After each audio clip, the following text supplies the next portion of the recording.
Travel with me.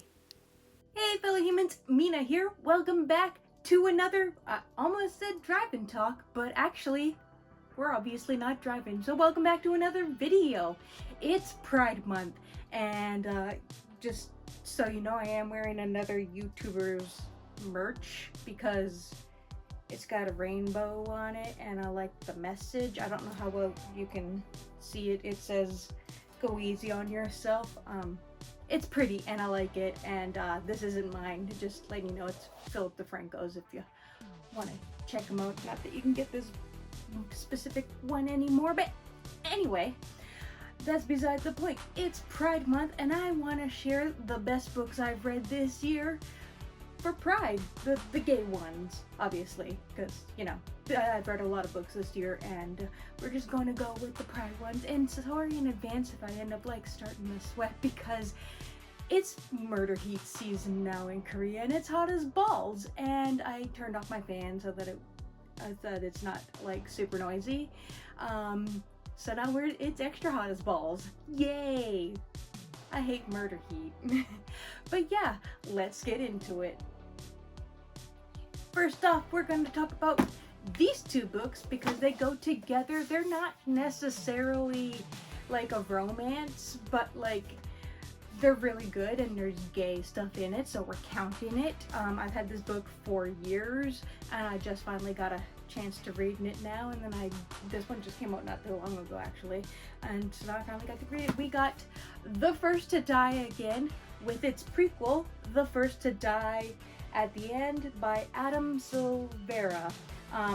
Spoiler alert, they really do be dying at the end, both of them.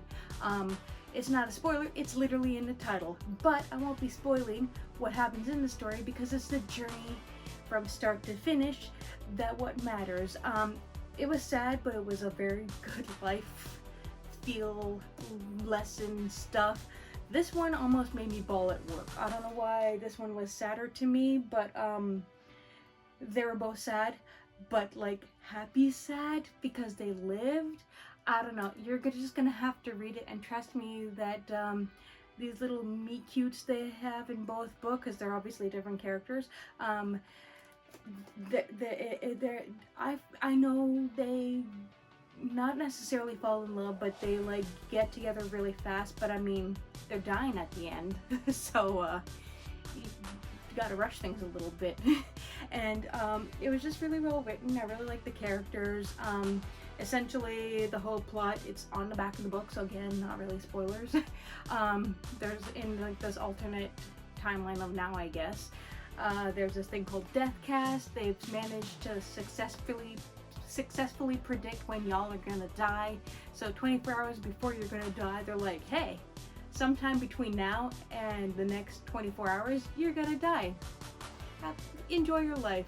It's essentially like, go live the life you could while you can and get your affairs in order, say your goodbyes, which is an interesting concept. I wonder how I would feel if this actually, you know, existed. Like, would I want to know that I'm dying in 24 hours so I can live, get my affairs in order, and say my goodbyes? Or would I just like not want to know that it's coming because, like, you know?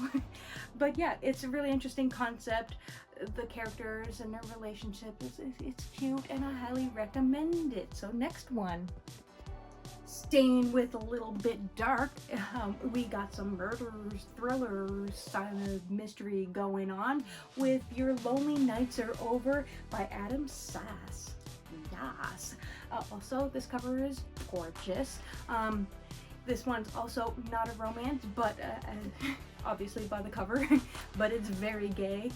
There's lots of representation. We got trans, we got bi, we got gay, we got lesbian, we got non-binary. Basically every letter of the acronym is in this book because there's a gay club, and there's some murders going down, and everyone thinks it's these two, but is it or isn't it? It's a wild ride, and the twists at the end. There's true crime podcast that like brings an old murder back to life, and now there's a copycat, but there's not, and I don't know, I don't think I'm doing a very good a job at selling this, but honestly, it was a wild ride, and most of the characters, I will admit, aren't very likable, but I still cared about what happened to them, and that's all that really matters. So, if you want like a gay thriller, this is the book for you, because honestly, we love gay thrillers. So, yeah. Next, we're getting into the romance and the happy ones. No more sad and dying. No one's dying in the next books that I'm going to be showing. We have Playing for Keeps by Jennifer Dugan. I also have another Jennifer Dugan book, but this one was really cute. We got like a sport. It's obviously sports. One is baseball player and the other one's an umpire, which I've never seen a character or known anyone who wanted to like umpire professionally, like at the big leagues, which I didn't know was like a thing. But I like know nothing about sports, so you know, what do I know? But their little trauma bonding and sports bonding was really cute. Like, you know, they were enemies and they become lovers, and that's one of my favorite tropes, honestly, if done right, which sometimes it isn't, but most of the time, even if it's done shittily, I'll still like enjoy it. But I think Jennifer Dugan really, you know, does it. And honestly, there's a reason why every book Dugan is an autobuy for me. I own all of her books, and they've all been smashes, like in a good way. I don't know if the term can be used negatively, but whatever.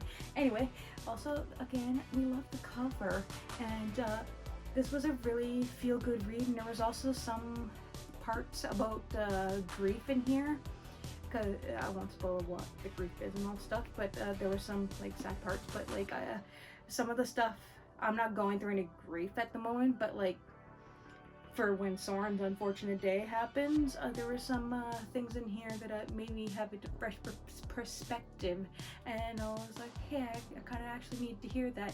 Also, you know, when like sometimes like when a parent has like, I don't know, cancer or whatever, and they know they're gonna like die, so like they write like a bunch of like notes to their kids, so like to open when you turn 16, open when you get married, and all those kind of things. I always thought that was like a sweet idea, and most people generally do, but this book, because again there's grief in here, so it's not all happy romance, but this book, the mom did do that, and the character whose mom did that, she brought up some really good points on why that might not actually be the best idea. Like, it's stressful, like trying to live up to the expectations of your dead parent, you know? Like, what if I never get married? I'll never get to open this letter and hear your wisdom kind of deal. Well, like, there are some eye-opening things about different perspectives of things that I'm not necessarily going through, but it's like, I like learning, you know? Plus the sport romance was still pretty cute, so I give this one a recommend. Next up, we have another Jennifer Dugan book. This one is Love at First Set, and it's another sports one. Well, not necessarily, but like sports are involved, like she works at a gym. But this book is actually Dugan's first adult novel, so there are some mild spice compared to other spicy scenes that I have read, but there is some spice, very mild spice, but there's some spice. So if you're looking for a nice little romance, which is in here, and also made me laugh out loud a few times, give this one a read, and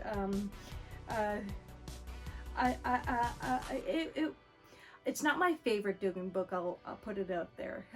Like, I know I just said that she's an autobuy, and every book of hers I pretty much love, and I still loved it, but it still wasn't like the best book she's ever written. I think she should stick to YA personally, because it did feel like a YA trying to be adult by adding a couple of more adult things, like some extra swearing, some extra mini spice and stuff like that, but it still felt, and you know, having them actually be adults, but it still felt more adult I still felt more like a YA trying to be an adult. But if you can get past that part, I still recommend it because there were some, I thought that there were some funny lines in here that made me chuckle a few times. And I still enjoyed the read. I still thought it was cute because it's Jennifer Dugan, and we love Jennifer Dugan here on this channel and in general. So yeah. Last but not least, actually not least because it is last, The Perfect Guy Doesn't Exist by Sophie Gonzalez. Not gonna lie, judging by the cover, I thought it was a gay book, especially by the title. It's not, it's a sapphic book. But also, the book mark just fell out. I have a signed book plate because I pre-ordered the book and got pre-order bonuses, so love that. And the bookmark that just fell on the ground came with the pre-order bonuses. This book, if you're looking for a light, fluffy, cheesy YA gay read, this is the perfect book for you. There's no trigger warnings because there isn't any. I will admit it was a little too cheese at the start, but then it got really good. And while it's not the most like deep book ever, I was going through some personal things, and some of the messages in here really, like, I was like, damn, that is just what I needed to hear right now. And so this book, like, is honestly the best gay book I read all year, probably. A lot of those were all really good, but this one, like, just because of the messages that really, like, resonated with me, they might not resonate with you, but for me, they did.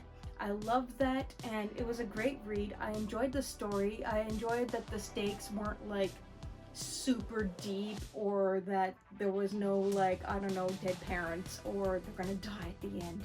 There was no murdering, and it was just really cute.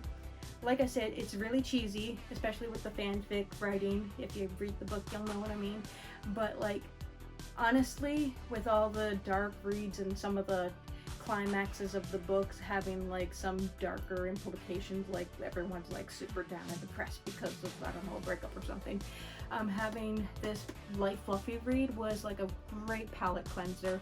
Plus the message, while still cheesy, really did help me when I was going through some things. And the cover is gorgeous. There were some funny lines. I really enjoyed it. So if you're okay with some super cheese, especially some cringe when you read the fan fiction parts in the book, the fan fiction is fiction. It's just the character writing fan fiction, and it's written not. Gonzalez really made the character's voice stand out because it doesn't sound like it's written by the author of this book, which is great because it was not good at all, but, like, it worked with the purpose of the story. But if you're okay with that, I really recommend this book. And, like, again, the cover, it's adorable. We love adorable covers, and we love pretty covers in general. Yay, books! So yeah, that was all the books that I read this year. Actually pretty much read all of those this month for Pride. I have read a few other gay books this year, but honestly, I hated them. And I'm gonna try to sell them because they were really bad. Apparently they're really good because they've been one of them has been made into a movie, but I hated it. I made a video on the book. It was Call Me By Your Name. You can check the video out in the card or whatever in my Booktube playlist. Honestly, like, I've read those this year, and the sequel, Find Me, and I think I've read some other ones, but I didn't make a video on those. But, like, they were really bad, and I hated them, and I hate it when a gay book sucks. But they sucked so much for me, so they're not coming in as best books for Pride of 2024. I almost forgot the year. Not all of these books were published this year, though some of them were, but, like, those are just, I'm talking about the best books that I read this year. So anyway, yeah. How about you guys, my fellow humans? Have you heard of these books? Have you read them? Will you read them? Let me know in the comments down below. I'm gonna go because I'm starting to sweat my ass off because it's hot as balls in here because murder heat season sucks and the angry hot sky ball is really flaring up right now. So anywho, That's all I gotta say for now. If you want to keep hearing more about stuff, be sure to follow me on all your favorite socials. Links below. Stay safe and take care. Bye.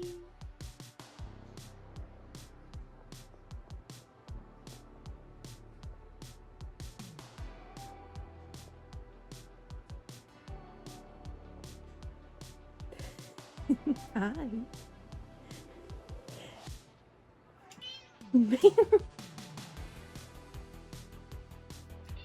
Mina.